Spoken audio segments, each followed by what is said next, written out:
Hi everyone, welcome back to my garden studio. Now today we're going to look at painting trees in a landscape. So let me lead you through the basic principles of painting trees in a landscape. Enjoy! Now we're looking at trees in a landscape. So we've got one large tree, one medium and two small trees, some distant wooded area and a distant hill. If you could please freeze the frame and put that down onto another piece of watercolour paper. Well, the first thing we're going to do is to paint a sky in. So we're going to produce a sky, distant land, middle distant wooded area and our four trees in the landscape. First thing you need to do, I'm going to paint a slightly different sky. It's just going to be blues and with cloud. First thing I'm going to do, going to thoroughly wet the number 12 brush. I'm going to pick up raw sienna and always mix it in your palette, even if you're using no other colour with it, because you can see the density of mix against the white palette. Now I need a little more water than that because it wants to be a very weak wash of colour. Because I'm not going to damp the sky this time, I'm going to paint where the clouds would be. Right, now I'm going to have one large cloud there. So nice and damp, a bit more water, and a slightly smaller one there. And that's smaller because it's further away. Good. Clean the brush.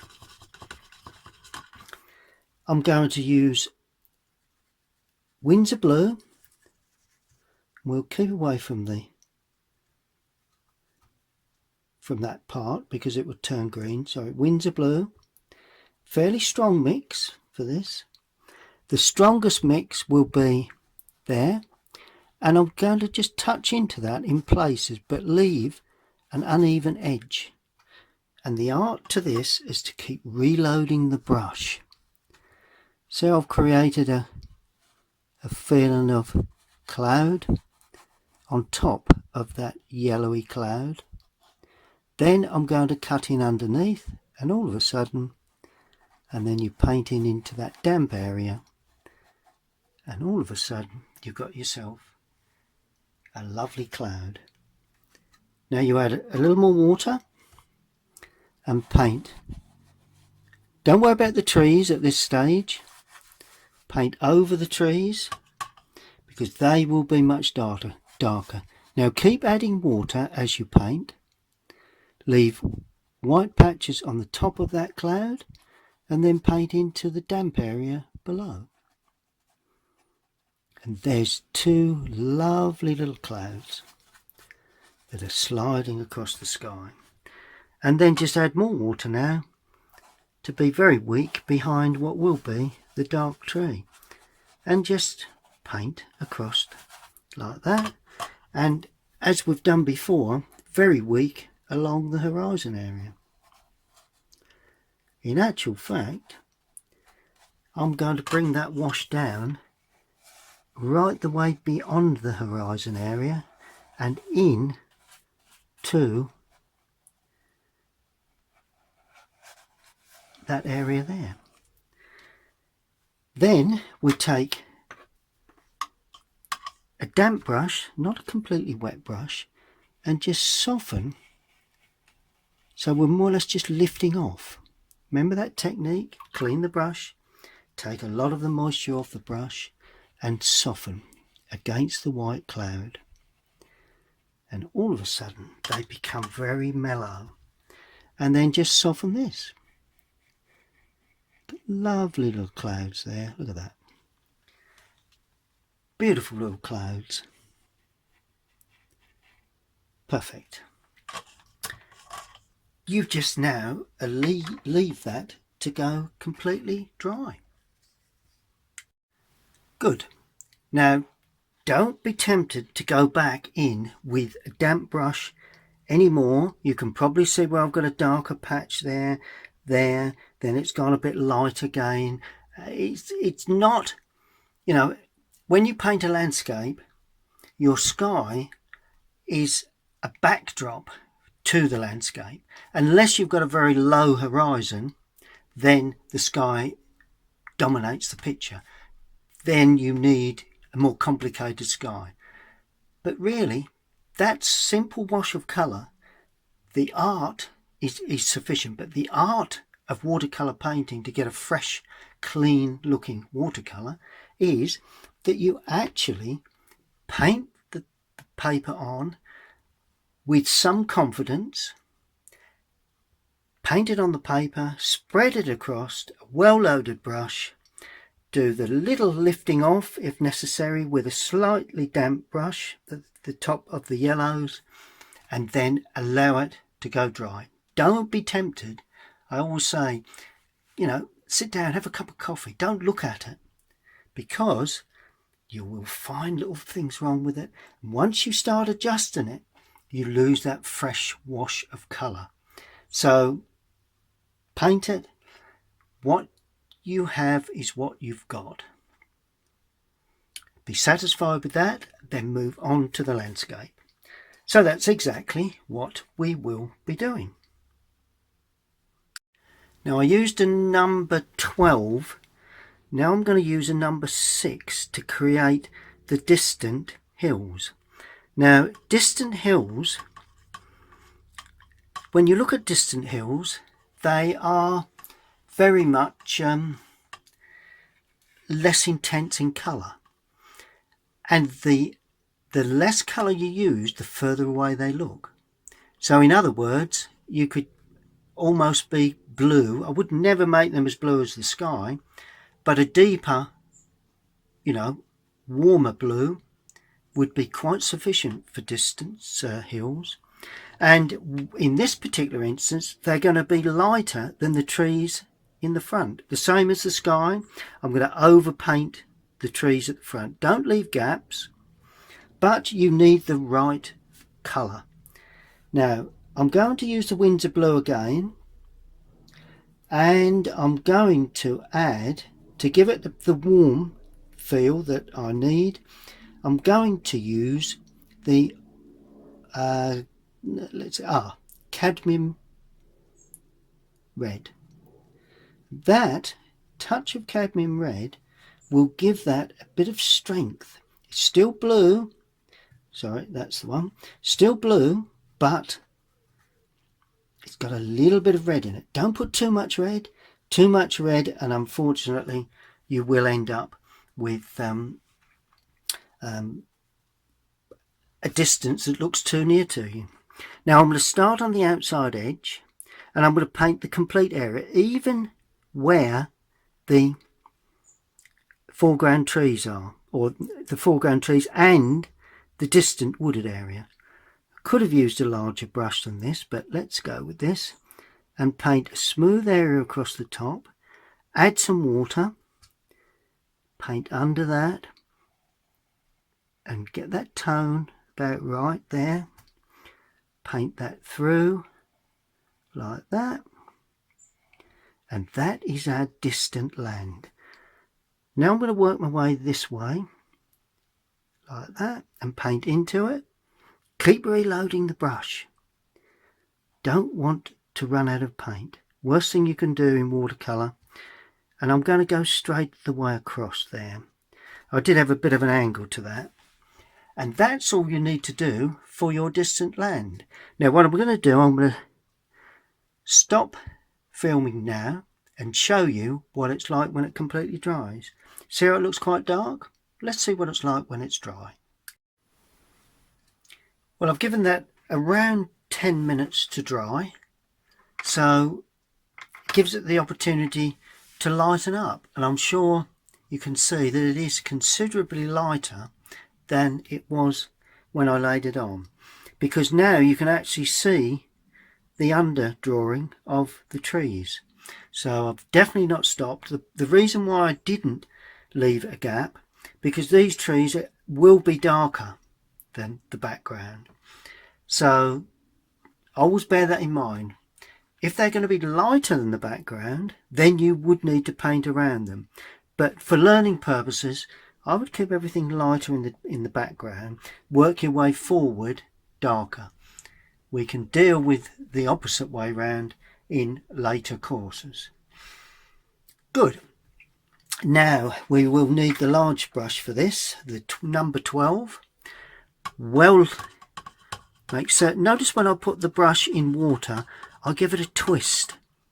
That gets all of the air out of the hairs, particularly when it's dry. I always do that because that gets all of the air out and plenty of water in. If you just dip it in and pull it out, then probably the water's hanging around the outside, but inside the brush is dry. So put it on the side of the jar and give it a twist. Plenty of water. Right. Now we're going to do a similar landscape to what we've painted before. In other words, grass, because these are in a parkland sort of environment that's actually managed a little. The grass is trimmed and cut, so that's my working out. So I'm going to start off with the raw sienna. So I'm going in where the raw sienna was, to add a little more raw sienna. To start with, if you remember last time, I'm going to use the cobalt blue to start with. Last time we added a little cobalt blue so that it's a cool, it's not as intense yellow. We don't want anything anywhere near the intensity of that. It's got to be slightly cooler, slightly bluer. So I think we've got that there. Make certain that you mix a nice puddle and have the brush well loaded. Then I'm going to start at the middle and work out. Draw the brush across the paper like that, and then work from the outside in. Add one more brush stroke. Remember our good old friend, the puddle of paint along the bottom. See that puddle? If I just add more paint, you can see where that puddle is along the bottom edge. Now that gives us a little time to remix. I'm then going into the cadmium yellow. Now it's already got a little bit of green, so I've already added blue to that, but I'm not too concerned. Then I add a little bit of cobalt, and that, because that's a dull green, so it's the distance. This is a pretty much more vibrant green, and by adding a dull blue to that vibrant green, we end up with a nice sort of green again. But this time, add a bit more yellow to that. It appears a little darker, a little bit more water. We need plenty of water. With the board being at an angle, the water will never flood back in to the distance. It will always lay at the bottom edge, ready for the next wash of colour. Good. Now we've worked our way forward nicely. Graduation of colour and tone to a certain extent, a little bit darker as you come forward. Now I'm going to use the ultramarine with cadmium yellow, and this gives us a slightly darker green, and that then paints in again. If you notice, I'm using a variety of blues and a variety of yellows. The duller blues and yellows for the more distant area, introducing the more brilliant yellow to the duller blue to start with. Then I introduced it to a slightly stronger blue, and then finally in the foreground, the real strong blue, the Windsor blue, with the cadmium yellow, will give us a lovely foreground dark green. Well, now that it's virtually dry, the grass, let's look at painting the trees. Now, can you see how now everything's drying off, it's mellowing up, it's the clouds begin to look more realistic. And that is the thing, when you first put clouds on, they perhaps may not look quite right, but once you get the landscape in, they become less important feature. So you can get away with a lot with clouds, so try not to be too quick in adjusting them. Just leave them and paint through that, and at the end, 9 times out of 10, you'll find that it works quite well. Good. Now I'm using my number 8 brush now, swirling around in water, loading fully. Now I'm going to just take a bit of water off that one. Now that tree there is going to be cadmium yellow,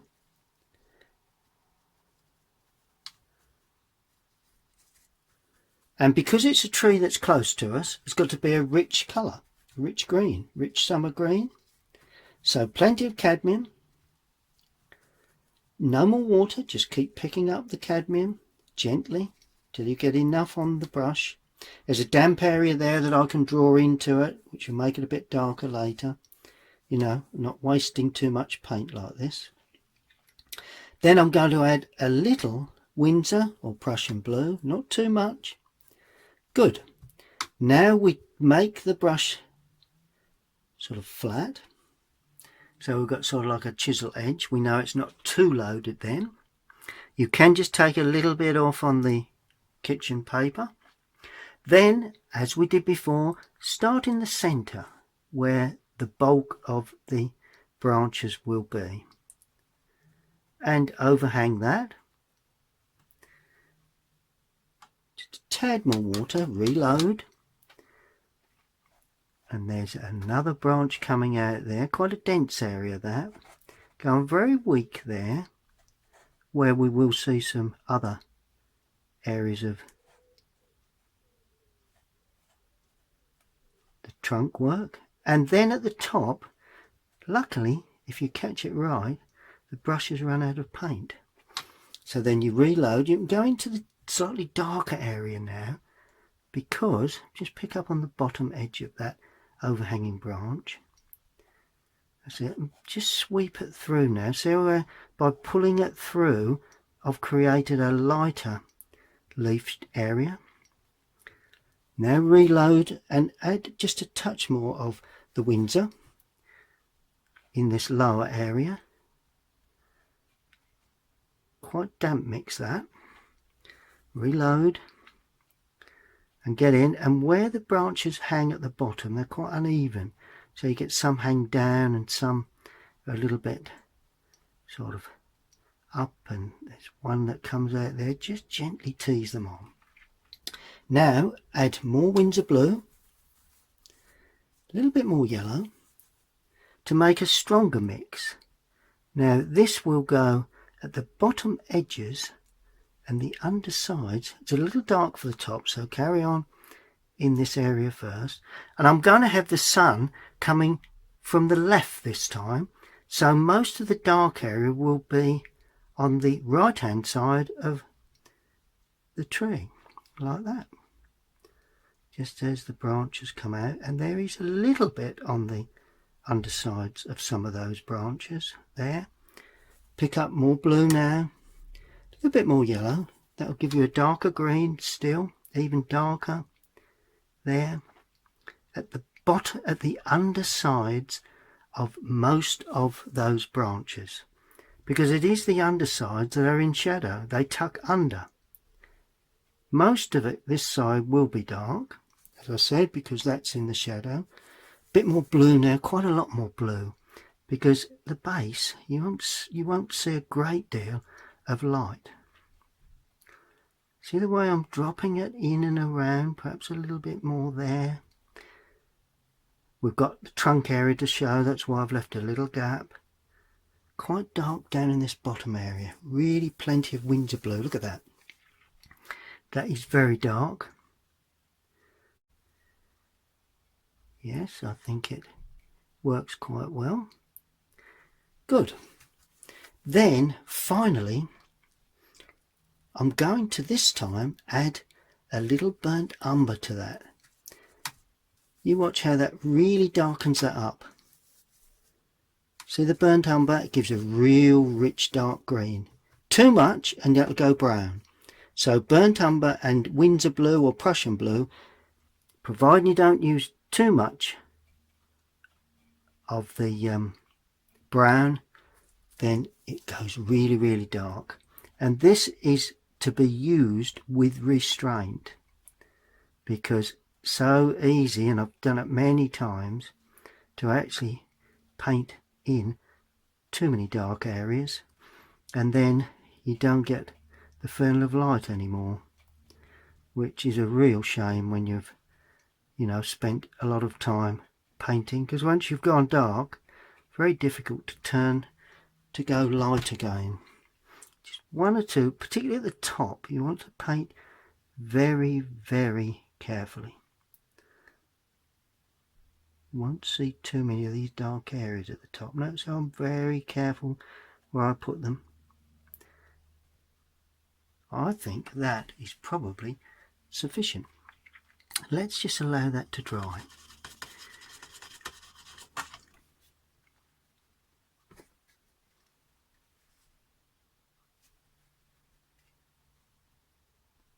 Well, while that's drying, I'm not going to put in the trunk at this stage. I'm going to look at that one. Now this one, I'm going to treat that slightly different green because it's a little further away. So number 6 still, I think it's big enough for our number 8 brush. I think it's big enough for a number 8. Now I'm going to use raw sienna, so it's that dull green with the Windsor blue. Now that will create a green that's less intense.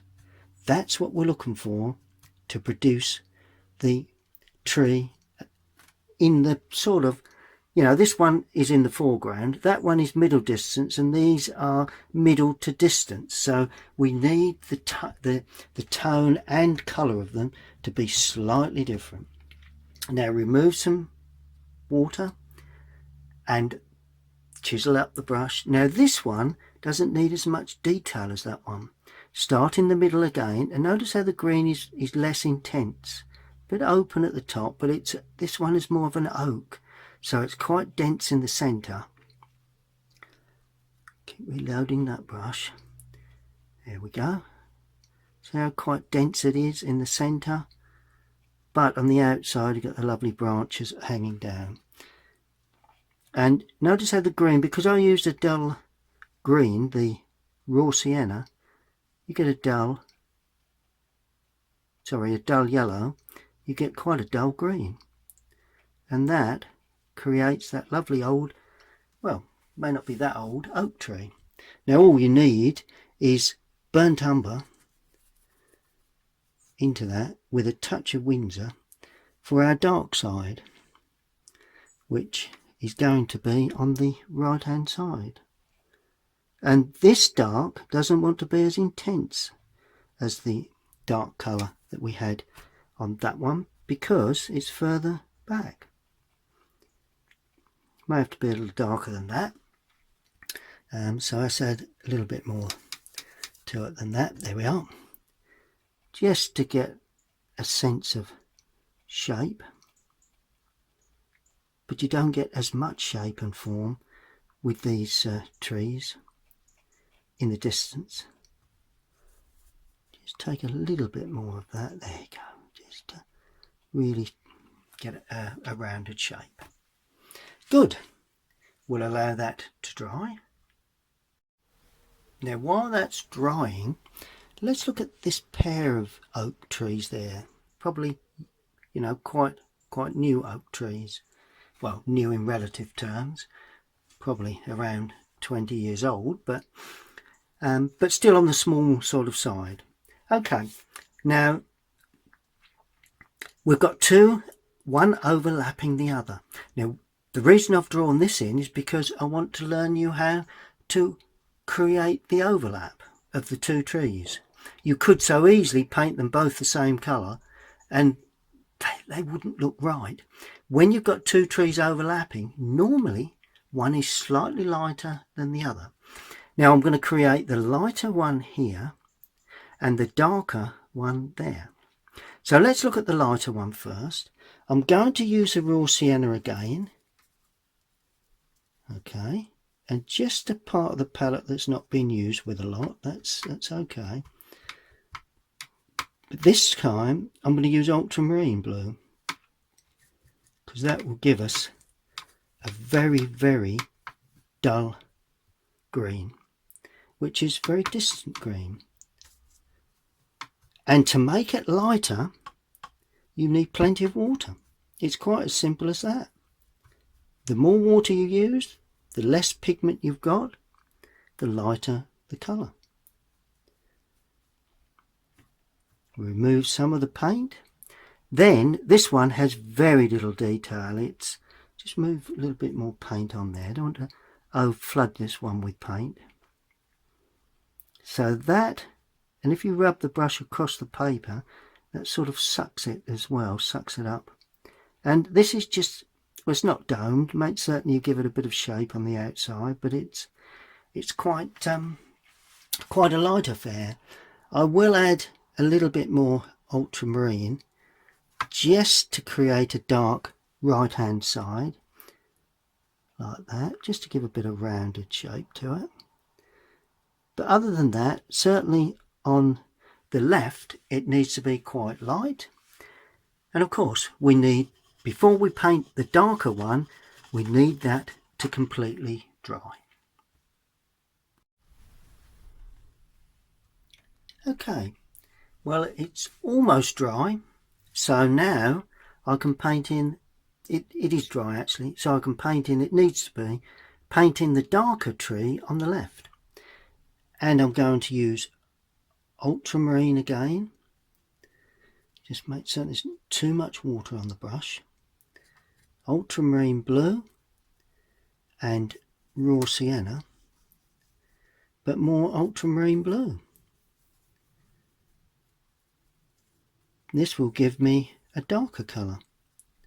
May have a little bit of Prussian in there because, you know, I'm going into that area, but it's okay so long as it's dark. There we are. And load the brush, put the brush in the paint. Because you're using a less intense, you know, ultramarine is quite dark, but you're using a less intense yellow. So consequently, you'll never get a brilliant green from that. So there's no danger of being too, you know, producing a green that is too much of a foreground green. Then all you do is to paint that in.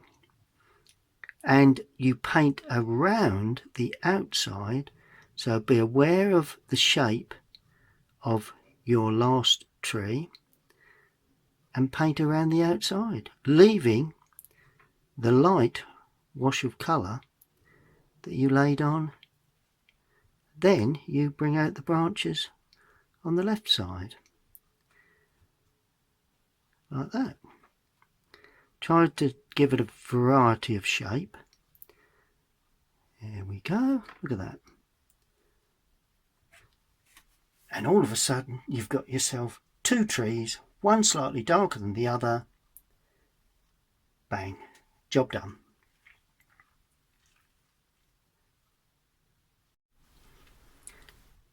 And all we need to do now is to paint the trunk and the branches on all of the trees. Well, we've got a trunk and some branches required on that summer tree. This one, just the trunk, and these two, just the trunk really. No need for branches on those because they're so far back in the landscape. No need to put in details, simplification. That's the key. Good, so for that I'm going to use burnt umber, could use burnt sienna, but let's use burnt umber in with the Prussian blue area. See, this is what I say, if you can learn to mix within the colours that you've already used, you don't waste so much paint, and you learn to intermix within that area. That way it keeps continuity of colour right the way through the picture. If you start using different areas and then having to remix again, far better not to, well, in my opinion. And but sometimes other artists will tell you the opposite, but that's, you know, try my way, you know, see how you get on. I would love to hear if it does actually work for you. Okay, just before that dries, remember the old trick? A damp brush, not too wet, just slightly damp. Draw that across the base, and all of a sudden you've created more or less the shadow that the tree sits on. We will be putting shadow in later, but that's one way of producing, sitting the tree into the landscape, because after all it goes in the ground, the trunk, it doesn't sit on top. Then we have this branch there and it finishes there, and then we have this one that comes from that area there and goes up like that.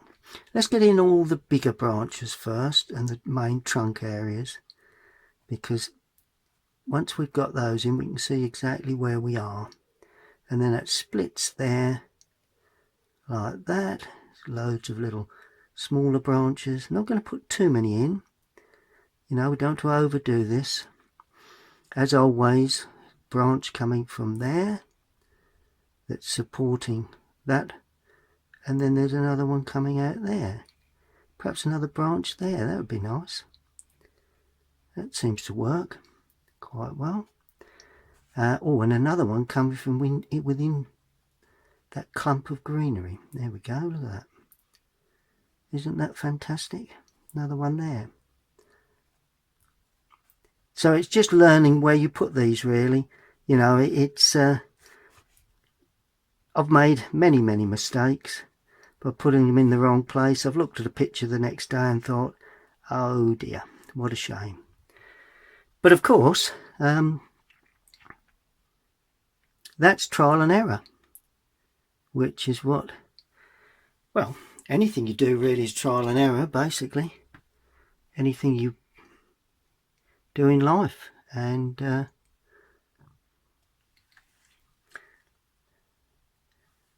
as they say, an expert in anything was once a beginner. So, good. Away we go. A little bit more water in this to make it slightly weaker. Don't want to be quite as dark as that one. So there we are, a little bit more water in that.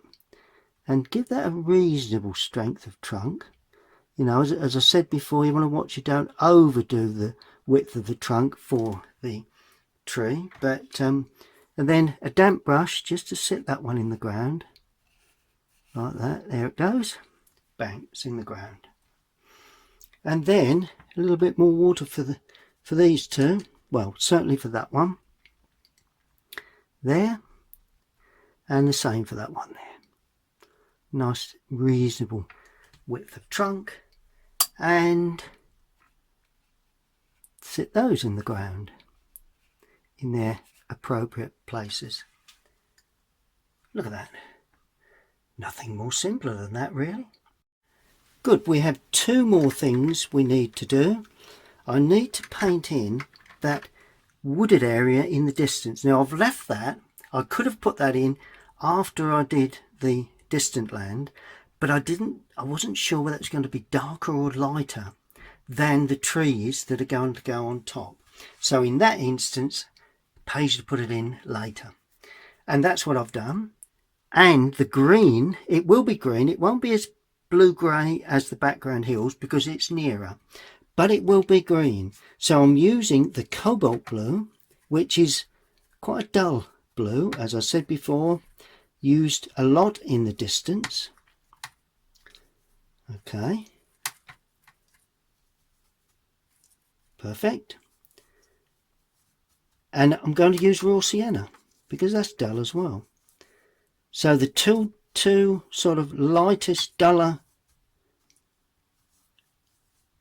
blue and yellow, which obviously blue and yellow make green, and very blue, well, quite blue anyway. And I don't want it to be too dark. I've elected to be a little bit lighter. So let's start on the outer edge and see what we get from that. Yeah, let's just be a little darker, a little bit lighter than that. In other words, you add more water. So even someone experienced as me needs a bit of, bit of time to think about things before you go too mad at the colour. There we are. That's that area. Then it breaks out here. Take a bit off the brush, don't want it to be too dark. It's a wooded area really. Of course it will dry a tone or two lighter. So it's getting the tone of that right. That's, you know, quite important. Now, while I'm going to do this side first, because I want it to be slightly weaker inside in the centre. So I shall add water, creating the feel of tops of trees. Remember we did that earlier on. And then as we come here, this is going to be a reasonable strength. And then all of a sudden, just have quite a weak affair right in the centre there. Because that, to me, is you've got depth there.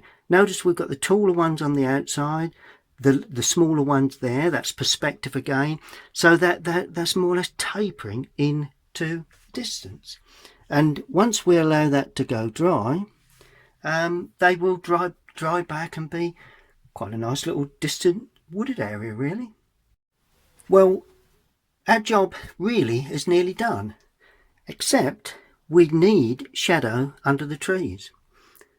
So we go into where we've got that dark green again, bit of brown, bit of everything.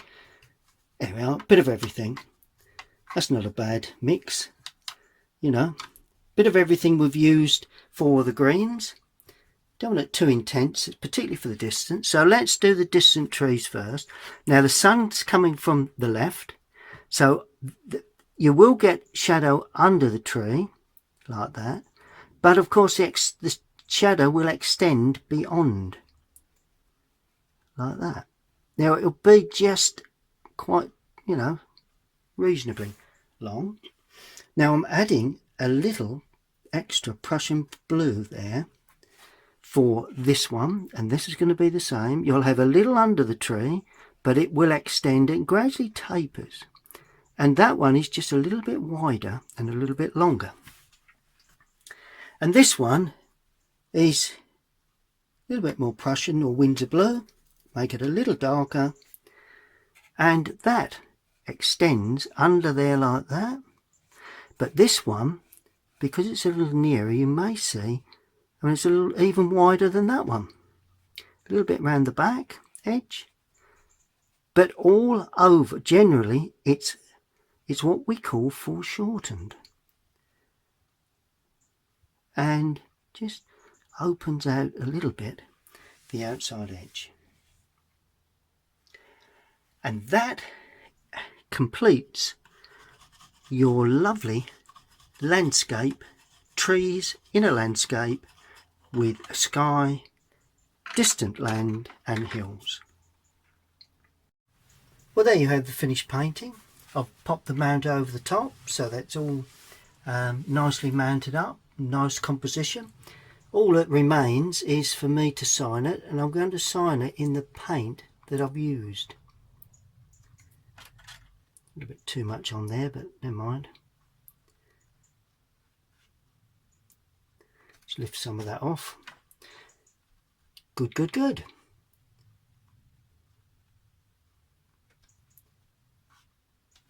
And I'm going to put a couple of little birds in. Now that's this.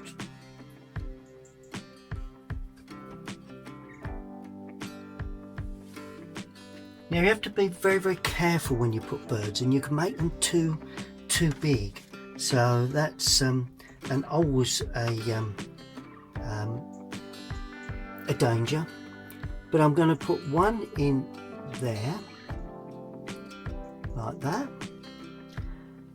and another one in here. And if you notice, I'll put them at two different angles. And I'm going to have one other one, which is a smaller one there.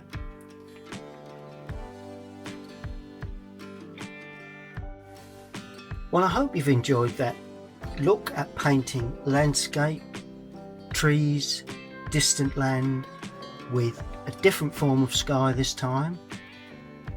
Remember, we started off with the sky, some yellow in, then we put our blues in, Then I softened a little bit of the cloud work. Not an exact science, so if you don't get it right first time, don't worry, it will come. Then I painted in, after it's dry, the distant land.